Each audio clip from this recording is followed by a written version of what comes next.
I'm very excited, honestly, about 2019 and what that looks like. It is already setting up. We had a dinner with some leaders and just talking about it, and there was an energy and an excitement because, again, there's the energy that you have and the excitement and the preparation and then the launch. And you get through that, and then there's almost like you have to find your stride. And I would say that meal was the first time that, not the first time, but you really felt like, man, we're going to go places. Because I remember when we launched, we had people in here, we had a bunch of salvations, and I remember getting out and just talking to Harold, and as we're talking through it, I was like, this might actually work. Like, it's crazy. It's a ton of work, but this might actually work. And it's gone from that now to, okay, let's get after it and make that work. So I know there's going to be announcements at the end, but I want to encourage you, if you're not a part of a local team, be a part of a local team. No matter what stage of life that you're in, we have a group for you. So be a part of a local team. And get involved. There's something about serving the house that is a biblical principle that benefits you more than words could say. So I want to encourage you to get involved, be a part of this, because we really are about to go to really, really cool places. So I want to encourage you to be a part of that. We're going to jump right in. So tonight, I'm talking about starting over. It fits. It's the new year. We talked in December before we broke, we talked about just preparation and what the Bible says about preparation. But tonight I want to talk about starting over. It's 2019. How many people made New Year's resolutions? This is the first year I've done it in probably like 5 years because I was tired of disappointing myself.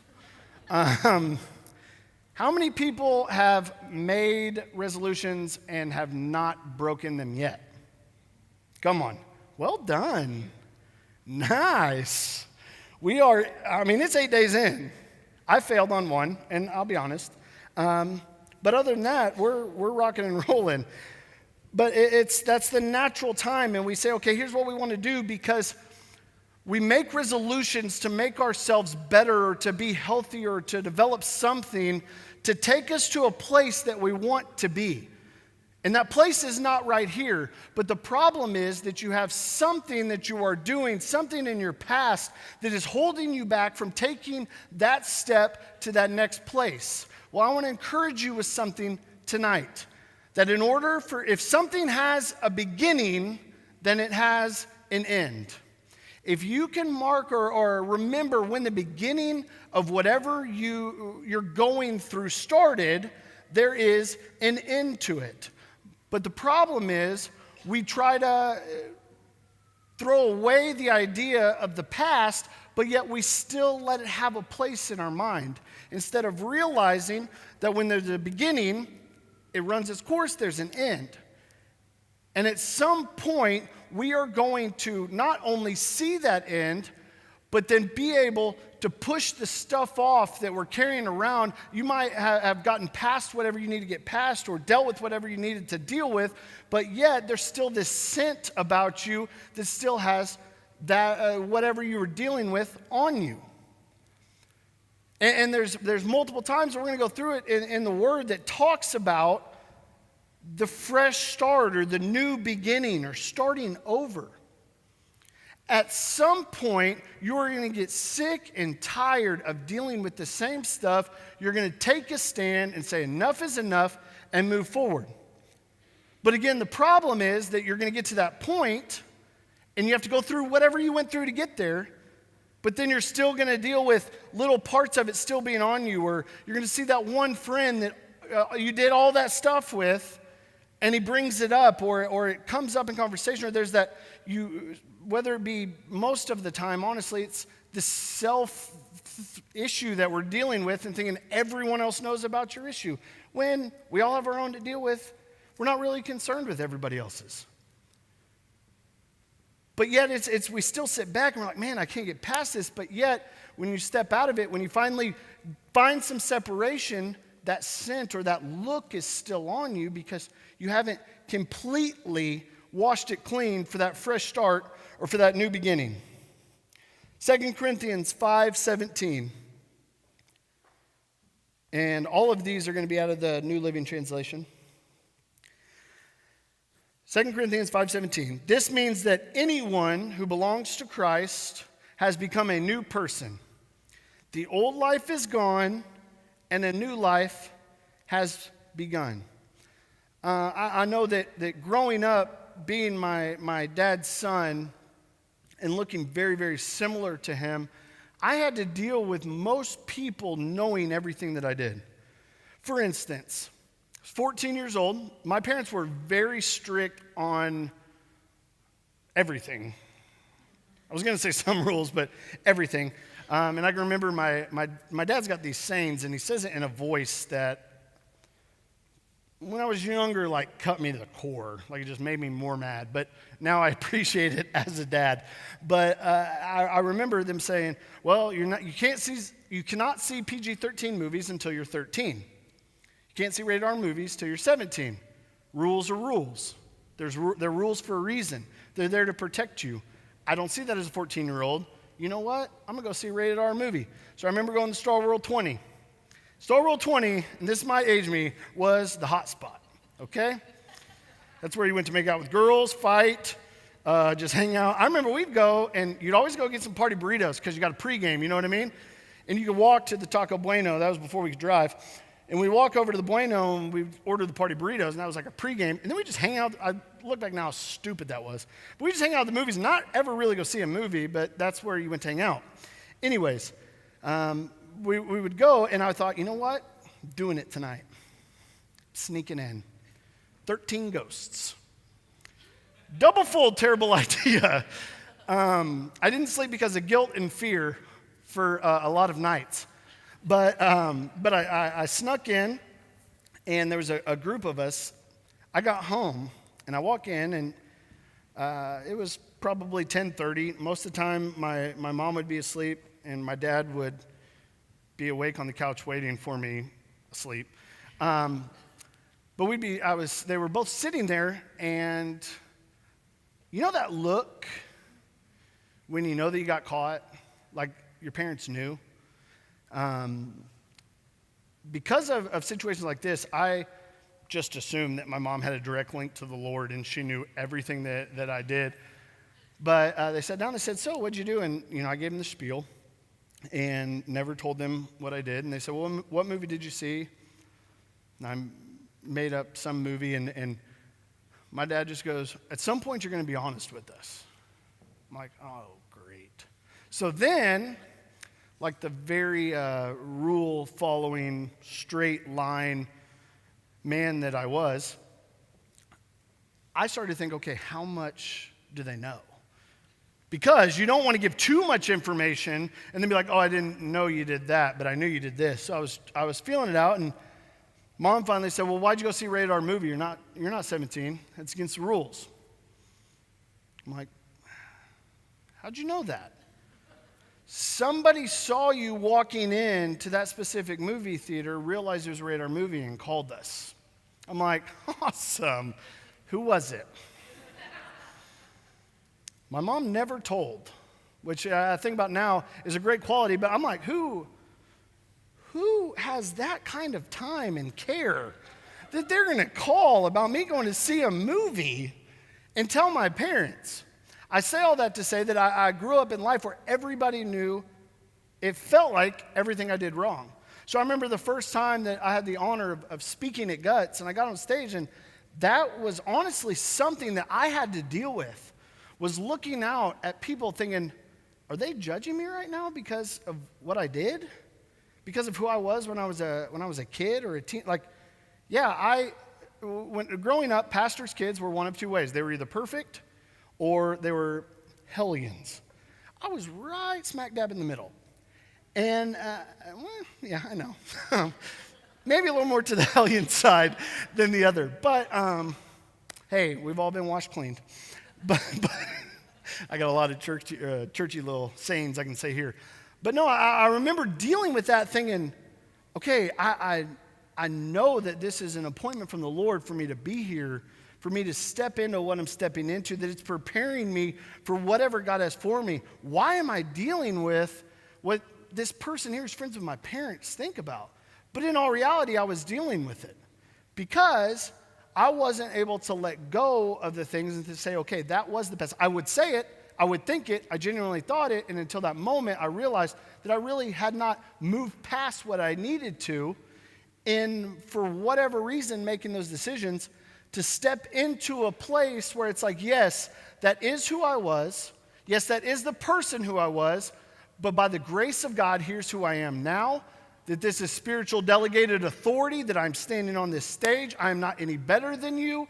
It has nothing to do with that, but this is what I am called to do. So at some point, I have to realize that let the past be the past and move forward. How many of us deal with that thinking, this relationship is not going to work out because what I did in this last relationship and the one before that and the one before that.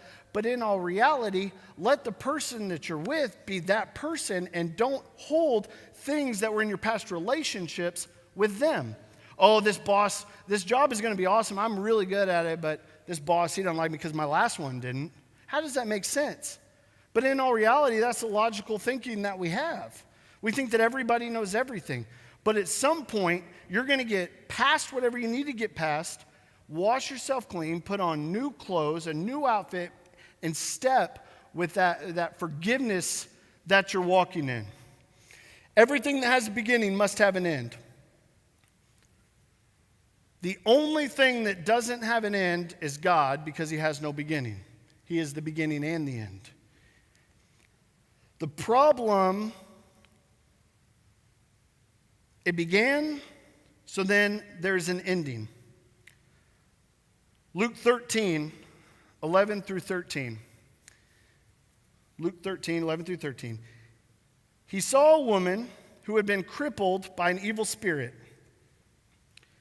She had been bent, doubled for 18 years and was unable to stand up straight. When Jesus saw her, he called her over and said, "Dear woman, you are healed of your sickness." Then he touched her, and instantly she could stand straight. There was a beginning to 18 years this woman dealt with this issue, but one touch from Jesus healed it. That suddenly moment that we talk about, that yeah, you can take steps and you can try, you can self-help, whatever you need to do, but then you realize that you just need that suddenly moment. I mean, there's multiple times it's like, man, I wish I could just help him. What does he need? He just needs Jesus.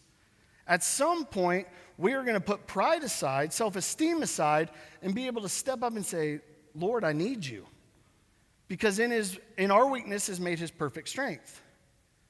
That we've tried and tried and tried to fix things and to deal with ourselves, but when it comes down to it, we can't do it. That only God can. The woman was sick for 18 years. In John 9, it talks about a man who was born blind.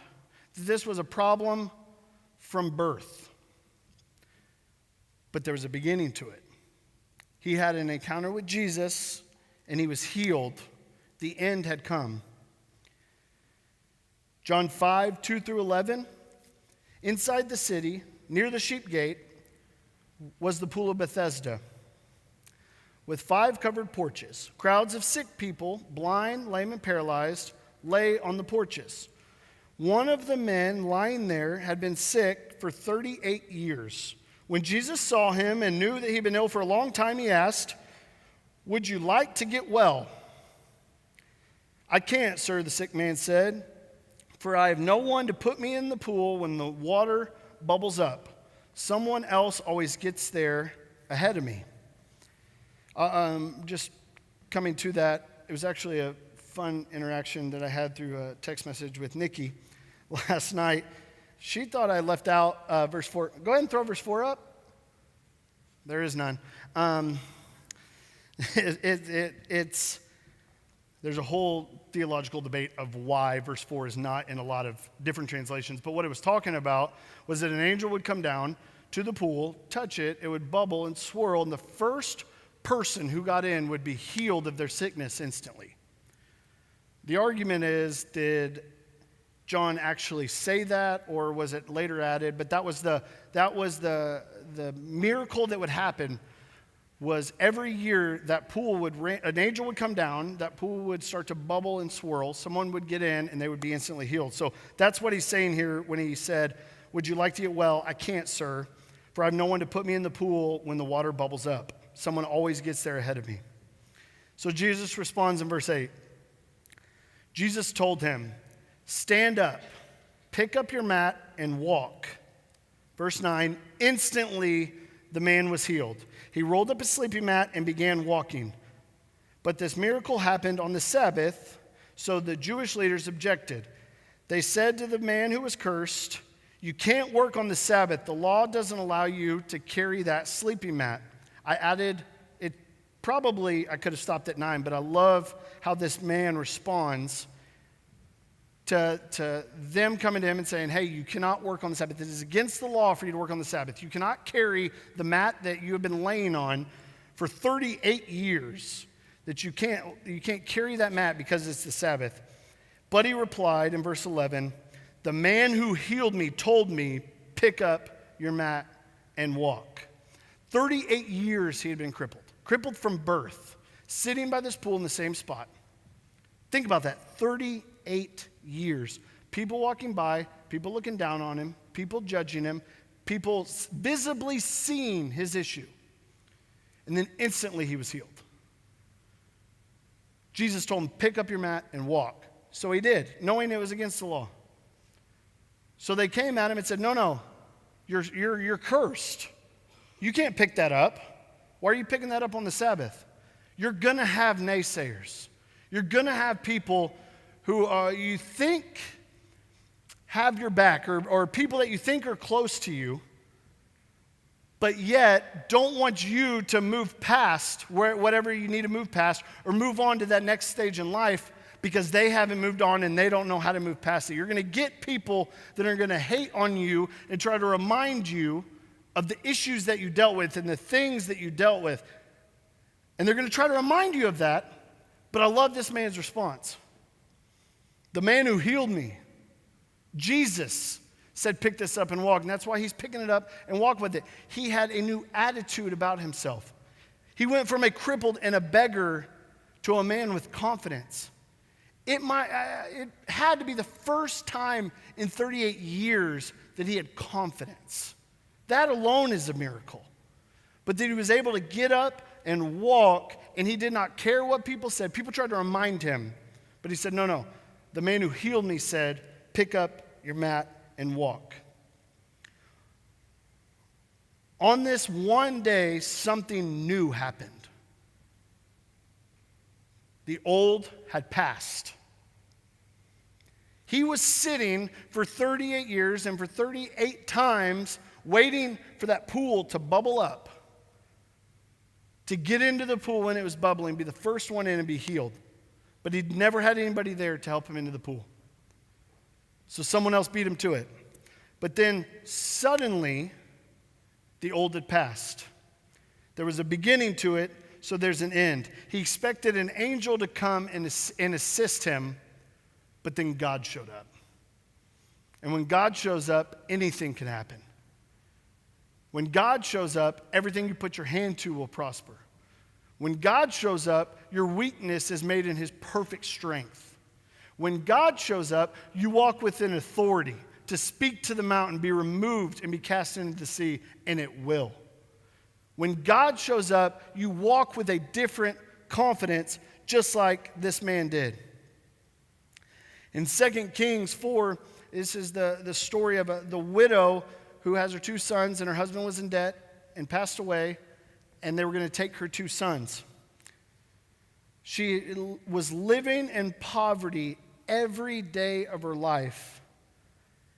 And then in a single day, the poverty ended. I want to encourage you with something tonight. If there's a beginning to your issue, there's an end. And there's always a beginning. At some point, you're going to make a decision to give it to God and watch how He works. In Mark 5, it's verses 1 through 15. I'm just going to paraphrase it a little bit, but there's a man who is possessed by a legion of demons. Legion. I don't know how many that is. I assume it's a lot. One is more than enough for me. A legion is something that I'm not trying to mess with. But Jesus came up and started talking to the man. They asked him his name. He responds with legion of demons because there were so many of them. Jesus then commands them out. So they left. Jesus then put them into 2,000 pigs. The pigs ran, were possessed by demons, ran, and fell off the cliff. So they fled to the nearby town in the surrounding countryside, spreading the news as they ran. People rushed out to see what had happened. A crowd soon gathered around Jesus, and they saw the man who was possessed by the legion of demons. He was sitting fully clothed and perfectly sane, and they were all afraid. This man was possessed by a legion of demons. No one thought that there would be a new beginning or any beginning with this man. You might have tried to deal with what you are dealing with for years and years and years, where you and all your friends and your family would think that there's no way that there could be a new beginning or a new day in your life. But today can be that day. Today could be the day that the old stops and there's an end to it and the new begins.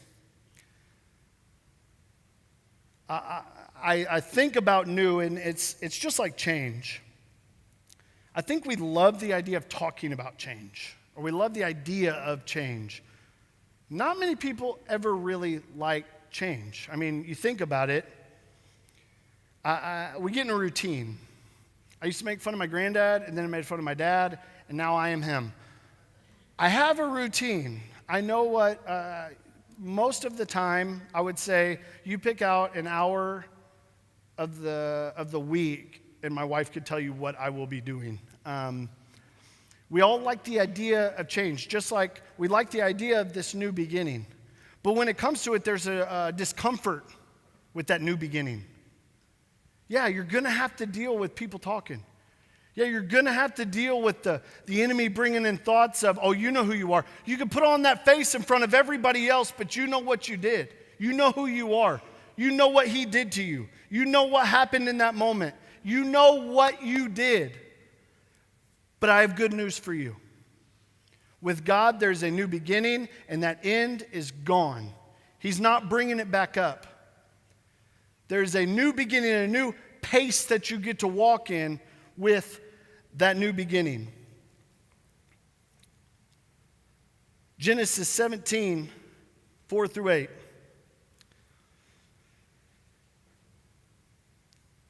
This is my covenant with you. I will make you the father of a multitude of nations.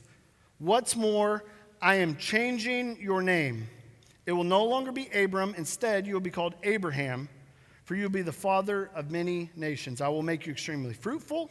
Your descendants will become many nations, and the kings will be among them. He told Abram that you'll no longer be Abram, but you'll be Abraham. A new covenant happened with God, and he got a new name, and everything changed. Not only that, he changed his wife's name too. God changed his wife's name to Sarah. So there's Abraham and Sarah now, that all the descendants were from him. But you walk different when there's a new name attached to you. All of a sudden, you can't be Abram anymore. You're Abraham. There's a different way that you walk, a different way that you encounter things when your name is changed. You can have that name change right here and right now. That whole mindset of what happens in that moment, in that new beginning, where you shed everything off and you walk on as a new man can happen tonight. And that's what is awesome about our God, is that suddenly moment, that instant that you walk in one way. You might have been dealing with it for 5 years, 10 years, your whole life, who knows? But all of a sudden you get a new name and you walk out a different person. You walk out like you had been with Jesus.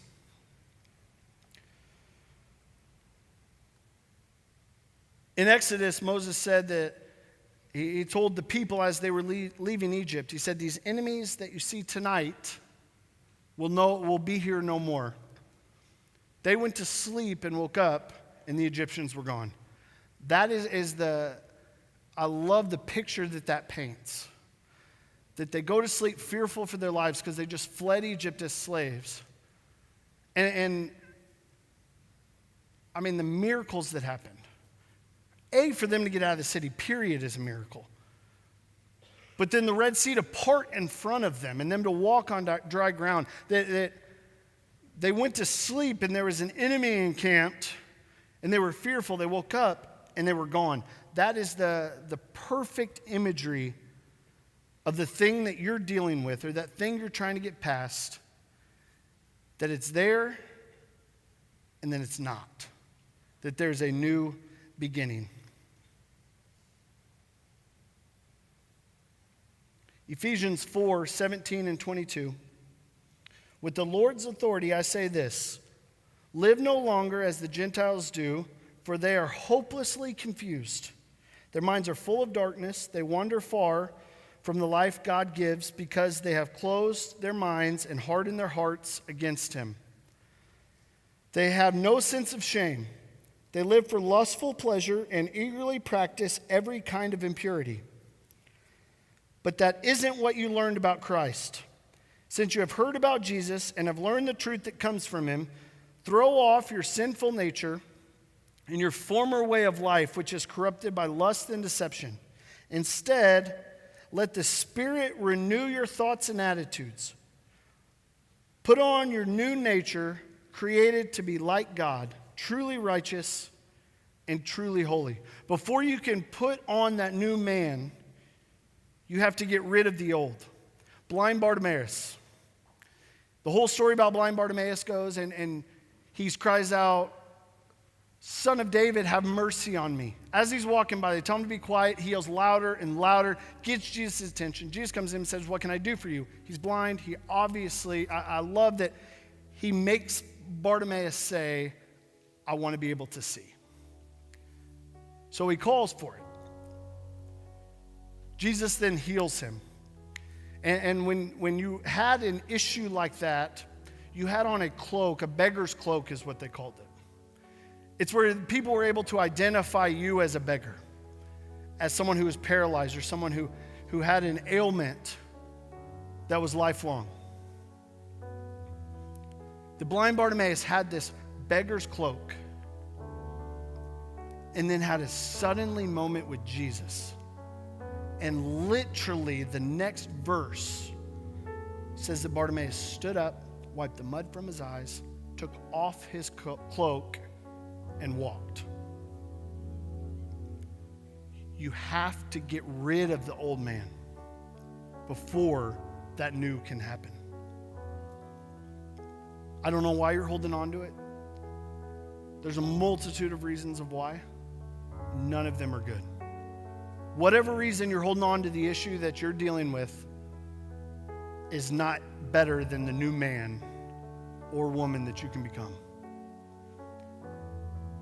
Old things have passed away, behold, all things become new. That's this life that we have in Christ. That the stuff that you did that you feel like defined you doesn't have to define you. That's hope. Nothing else in the world gives you hope. Most of the world is hopeless, but we have Jesus. We have the hope of Jesus, knowing that we can pass away that old man and bring a new one. That you can walk and not have to deal with the stuff you dealt with.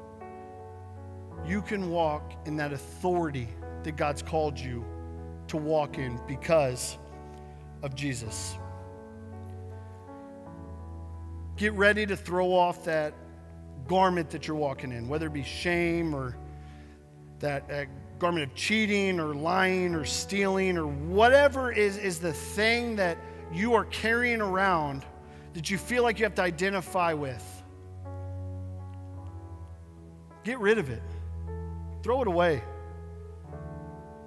It's hindered you long enough. Don't let it keep hindering you. It's 2019. Make a decision to not let the stuff that has stopped you in the past stop you. Don't let it. At some point, it's going to become exhausting. It might already be there.